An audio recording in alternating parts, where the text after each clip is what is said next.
Well, there's a point why I'm asking. Like, think about it. Think about how you're sitting. Are you comfortable? Yes. Pretty relatively comfortable. I want you to think about how you're sitting in your seat and how comfortable you are.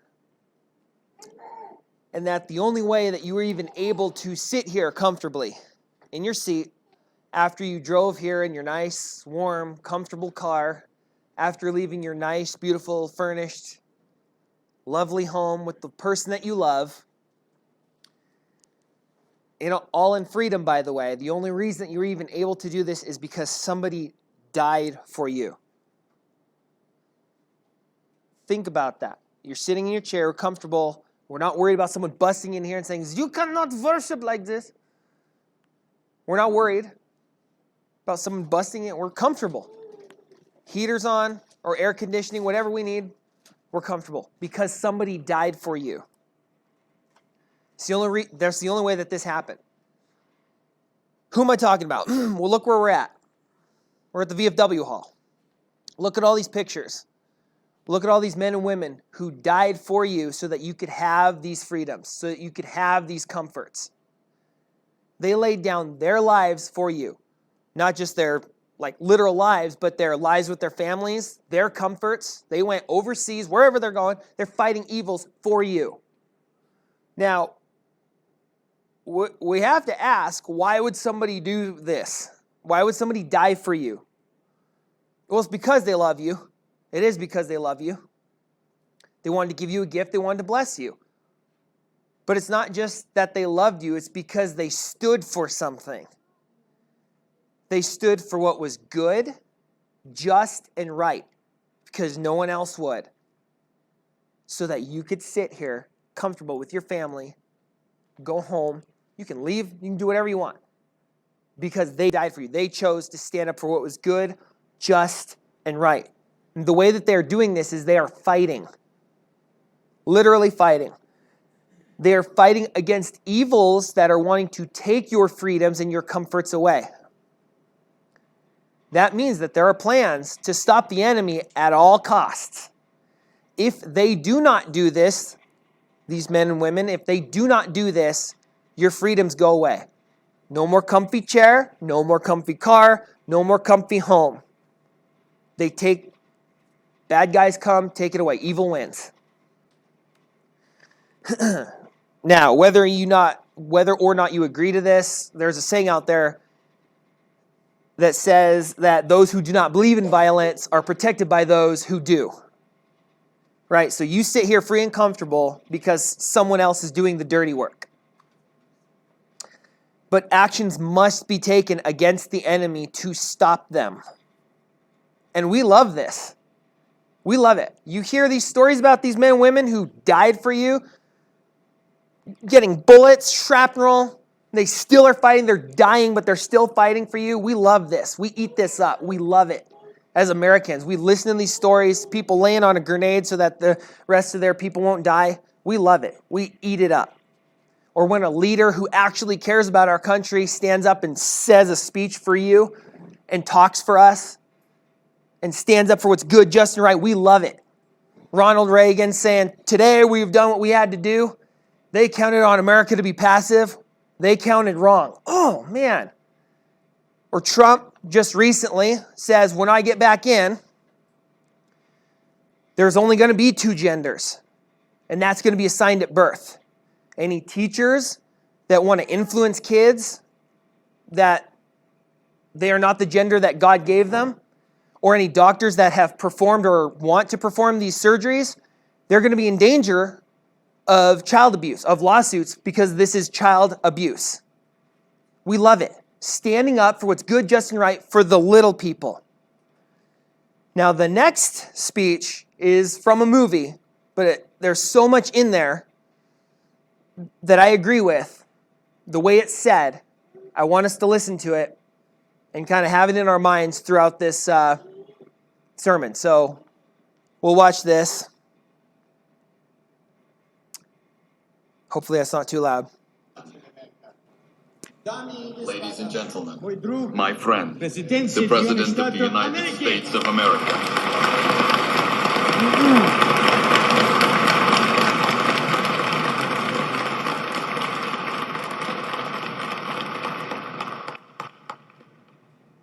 Умершие запомнили наше безразличие.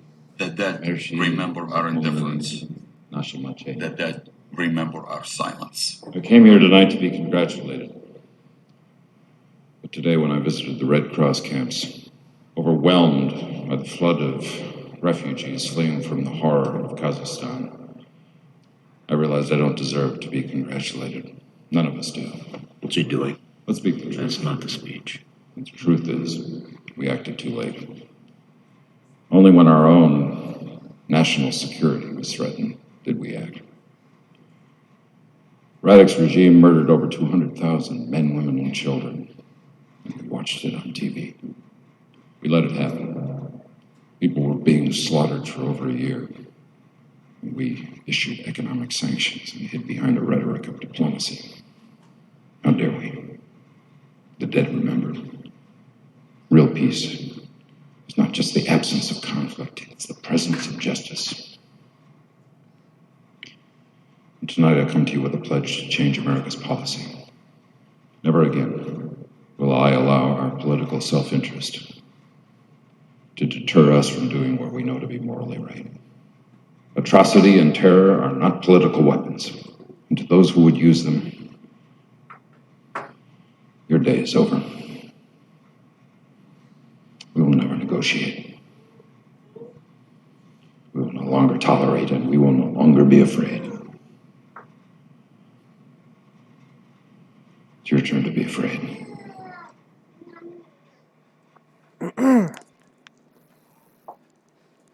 What do we think of that speech? Did we understand it for the most part? Okay. Another country. Bad guys are over there being terrorists. America not doing anything about it.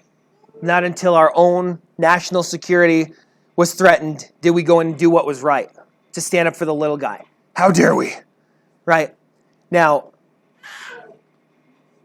I love this speech. Only when our own national security was threatened did we act. But for the most part, we let it happen. We didn't stand up for the little guy.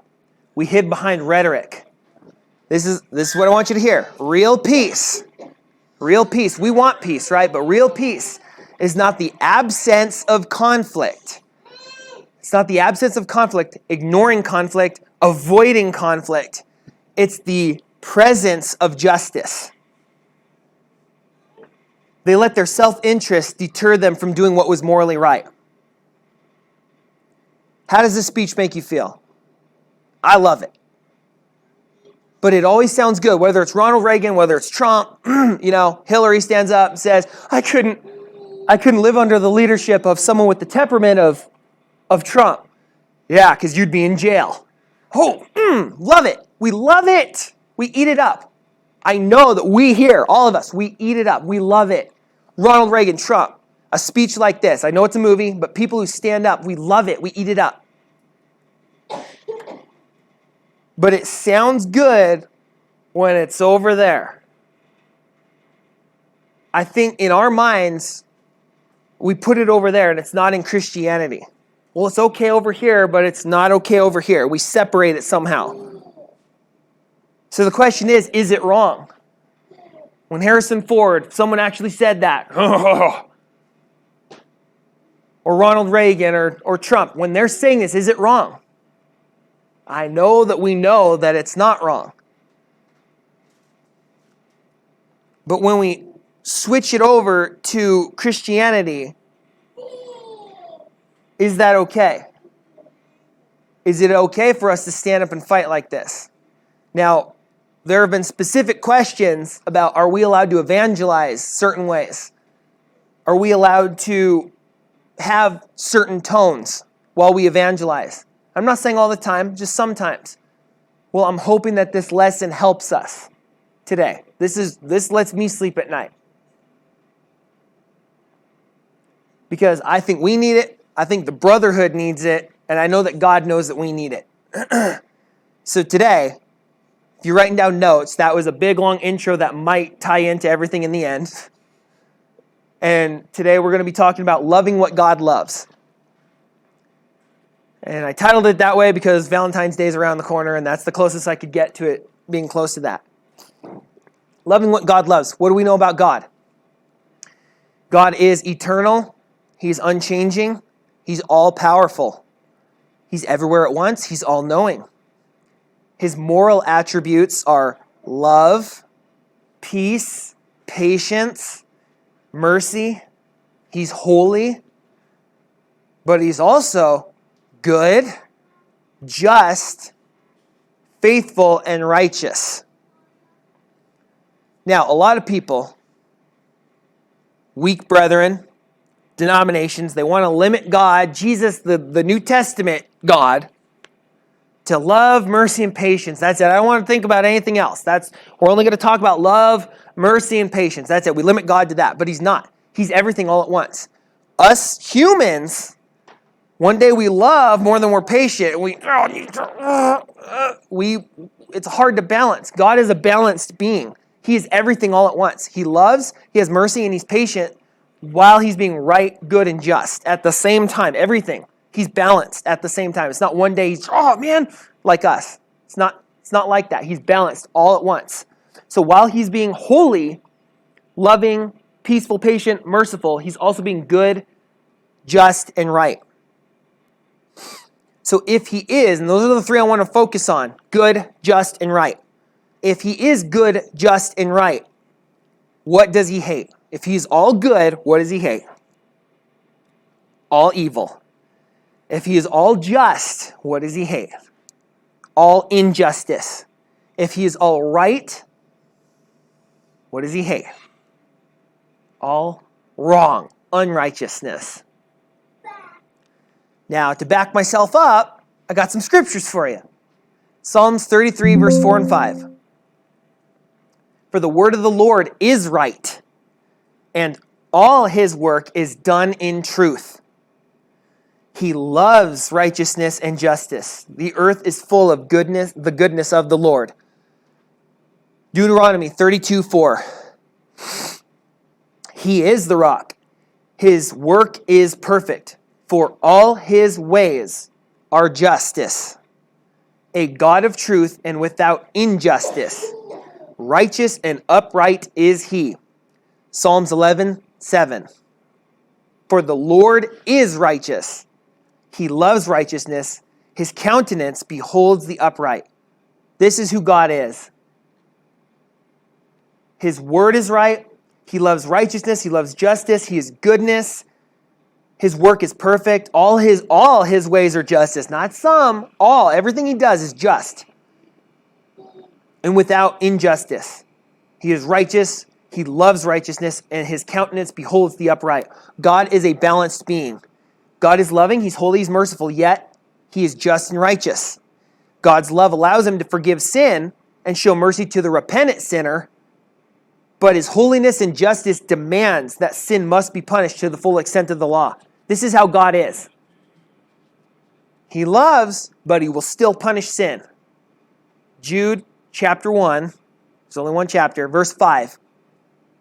I want to remind you, though you once knew this, that the Lord, having saved the people out of the land of Egypt, he saved them out of the land of Egypt, afterwards destroyed those who did not believe. And the angels who did not keep their proper domain, but left their own abode, he has reserved in everlasting chains under darkness for the judgment of the great day. As Sodom and Gomorrah and the cities around them, in a similar manner to these, having given themselves over to sexual immorality and gone after strange flesh, are set forth as an example, suffering the vengeance of eternal fire. Likewise, also these dreamers, these people that are sneaking into your assemblies, also these dreamers defile the flesh, they reject authority, and they speak evil of dignitaries. God's perfect nature demands justice. And that is accomplished by standing up for what is good, just, and right. How do we do this? Go back up to verse 3.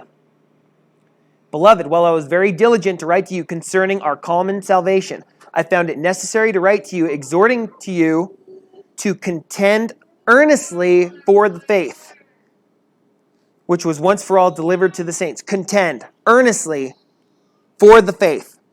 For, why do we need to do this? Because, for certain men have crept in unnoticed, who long ago were marked out for this condemnation. Ungodly men who turn the grace of our God into lewdness and deny the only Lord God and our Lord Jesus. People were sneaking in, and Jude is saying, you need to contend for the faith. Contend, like a fighter, a boxer. I'm going to contend for the title. You need to contend for the faith. What does that look like? Contending, fighting. That's not calm. That Greek word literally means to struggle for. To struggle for or to earnestly contend for. That's what that means. For the faith. Listen, brethren, people are sneaking in. They're coming in unnoticed. They have come in unnoticed. They've come in, and what do you need to do? You need to stand up and you need to fight for the faith.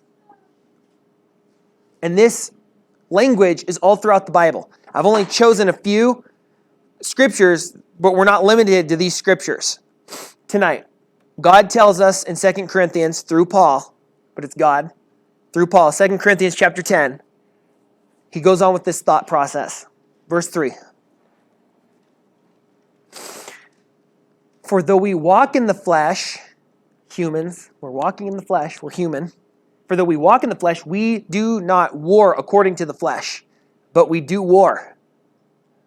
For the weapons of our warfare are not carnal, but mighty in God for pulling down strongholds, casting down arguments and every high thing that exalts itself against the knowledge of God, bringing every thought into captivity to the obedience of Christ. Listen to the language. We do not war according to the flesh. Well, how do we war? Weapons, warfare are not carnal, but mighty for pulling down strongholds. In that next verse, casting down, that literally means to destroy, to pull down, to destroy. That's what that literally means. So you got Jude, earnestly contend, fight for, and now you've got Paul saying we are warring. We are in a war. We have weapons of warfare, and we need to pull down strongholds, castles, whatever is built up against God. We need to pull this down. We need to destroy it. Pull it down, destroy it. Every high thing that exalts itself against the knowledge of God, bringing every thought into captivity. Thought means intellect. That's not just ours. That's everyone else. If we have to have it, everyone else has to have it. We are in a spiritual war. I don't know how to, I feel like it's not getting through. Casting down, ripping apart. We are tearing down. We are destroying arguments, imaginations. We are destroying these things that are going against our God's religion. It's not floofy. We are in a war. Now, I'm not talking guns. It's not carnal. We're not fighting like that. But we are to tear these things down. Ephesians chapter 6, verse 10. Continuing on with the thought. Finally, my brethren, be strong in the Lord and in the power of his might. Put on the whole armor of God that you will be able to stand against the wiles of the devil. Why do we put on armor? Why do they put on armor? To go to war. We're supposed to put on armor. Why do you have armor on? I don't know. Because it looks good. It makes me look tough, right? Are you going to fight? No, we're not allowed to.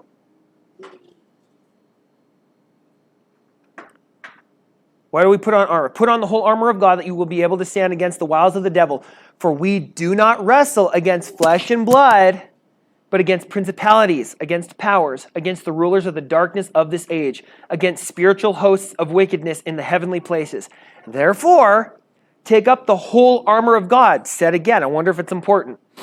That you may be able to withstand in the evil day, having done all to stand.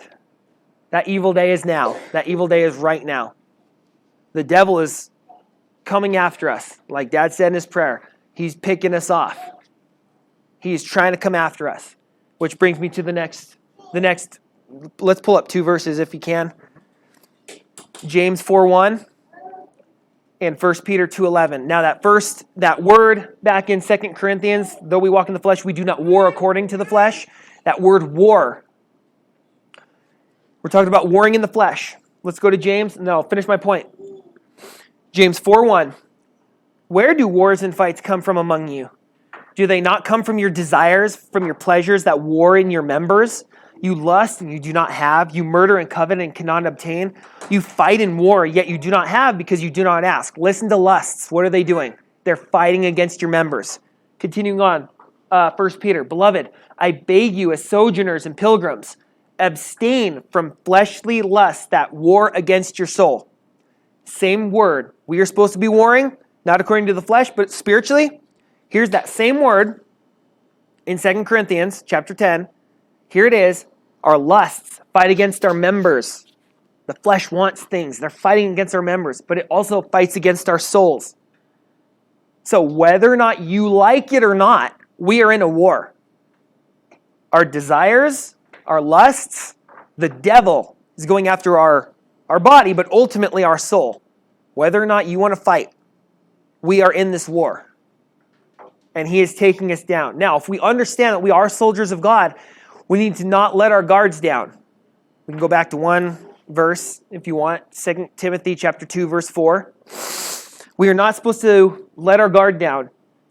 Paul writes to Timothy, no one engaged in warfare entangles himself with the affairs of this life, that he may please the one who enlisted him as a soldier. If we understand that we are in war, we're supposed to put on armor, and we are soldiers of Christ. These men and women who go overseas, they're not concentrating on what's going on in home life. They are mission bound to what the mission is. Switch it to spiritual. Go, therefore, make disciples. Tear down every imagination, every argument. We are in a war. We're not supposed to get entangled with these things that try to get in. Not just the lusts, but these other things that try to come in between us. We do not need to get out or to be distracted by the things of this world, this life. And we know this. We say it. But do we live it? Do we understand? You know, we're standing here and we're listening to a sermon. Are we listening?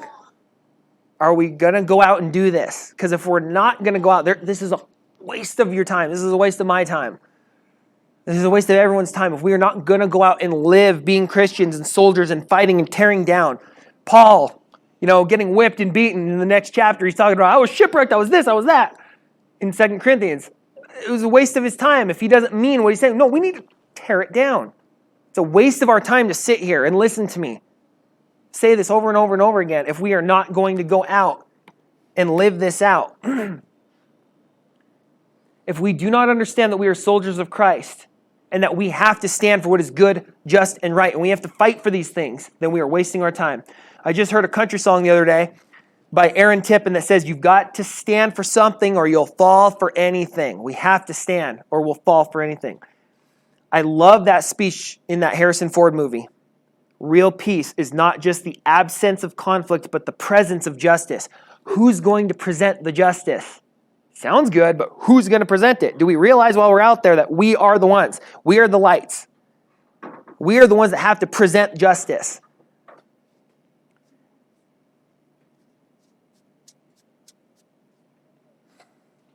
We cannot let our own personal interests get in the way of doing what we know to be morally right.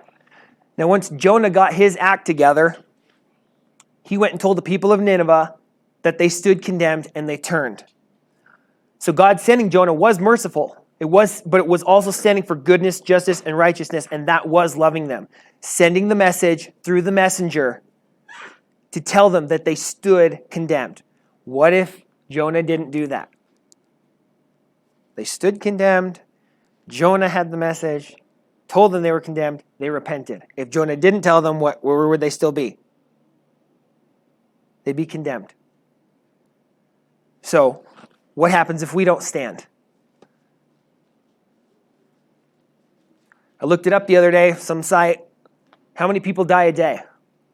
166,000-ish die a day. 1.92 a second. So not quite 2 people die a second. So just then was 10 people right there. 5 seconds. 2 people are dying. Now, granted, some are believers, but for the most part, they're not. They're all going into torments.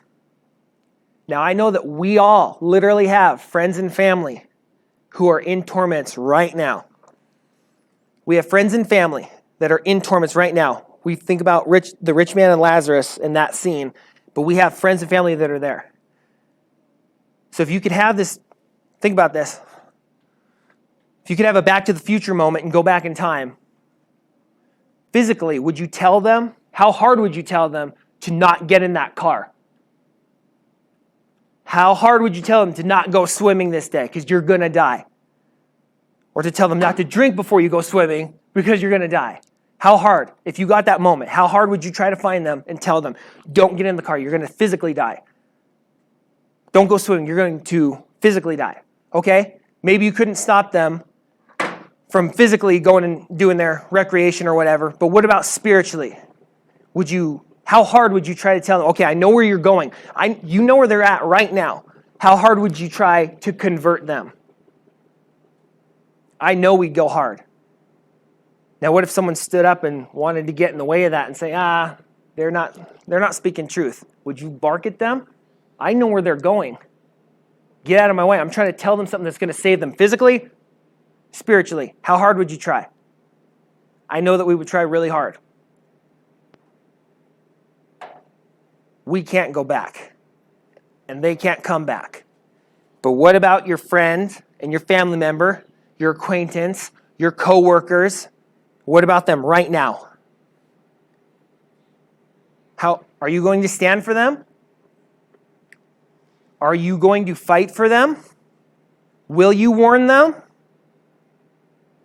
Even when they don't agree with you? Will you still stand for because it's good and just and right? Will you? If soldiers gave up today, you would not have your comforts. You would not have the comfy chair, the car, the home. If we do not go to war and fight and stand for what is good, just, and right, evil will win. So let's go back to the Harrison Ford speech, but let's switch it to spiritual. Let's think about this. I'm going to read it. I've switched some words around, so let's think about this differently. Here goes. Let's speak the truth. And the truth is, we act too late.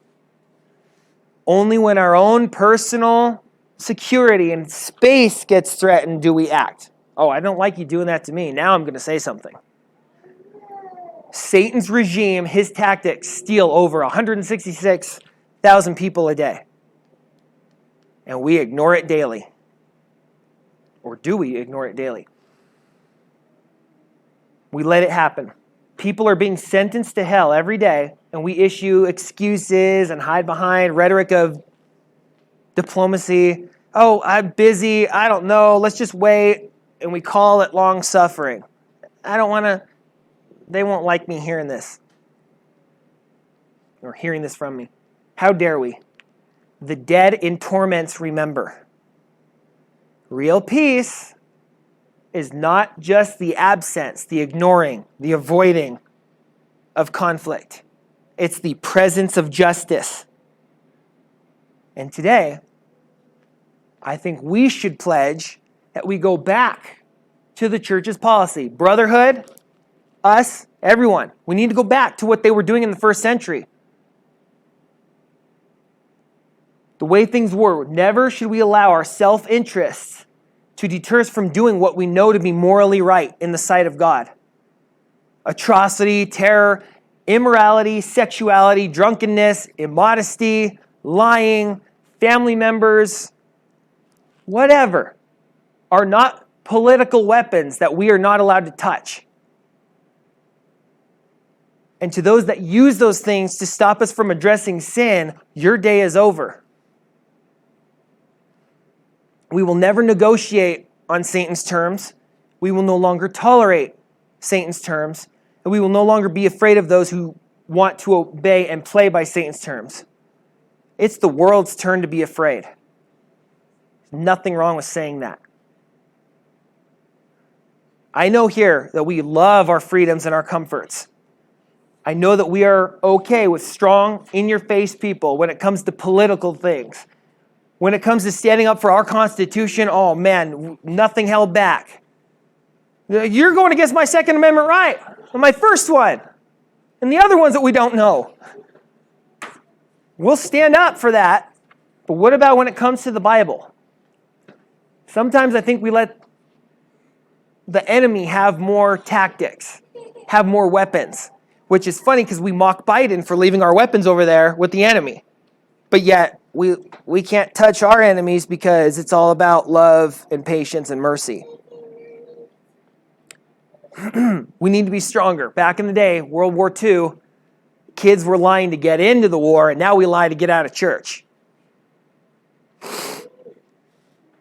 As much as I don't want our physical enemies to take our country captive and take our literal babies captive physically, I don't want anyone to come over here, and I'm so glad for these people fighting for us. As much as I want our country protected physically from enemies, and I don't want our whoever foreign enemies coming and taking them, I don't want a Baptist or a Catholic or a Mormon coming and teaching them to where they're in torments one day. And I think I'm allowed to show my teeth for that. Any of us are. There's a video, and I can find it for you. A man stood in front of a school board, and he was saying how his daughter can do anything, academically, physically, blah, blah, blah. He's hyping her up, but he recognized that she was a girl, right? And he's like, because everyone's trying to change the gender or whatever. He's like, she can do anything, but I don't want her swimming against your boys in the pool that claim to be girls. It's like, I don't even let my sons rough her up. You think I'm going to let your sons rough her up? He's standing in front of a crowd in the school board. You think I'm going to do this? And he said, you've seen what men will do for this country that they love.